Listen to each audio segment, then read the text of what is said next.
কে টান দিল রে? পদ্ম আগা না? নাম পদ্ম আগা।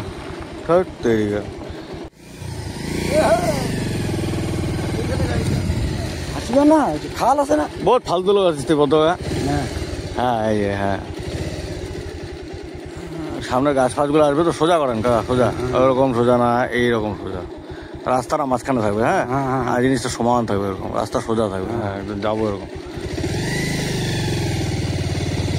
তো কি সুন্দর আছে রাস্তাটা, সোজা কাকা সোজা, চ্যাপ চ্যাপ তেরা হয়ে গেছে। হ্যাঁ মুখের সামনে ফের সটান, সামনে নিয়ে না পিছনে আপনার দিকে টানেন।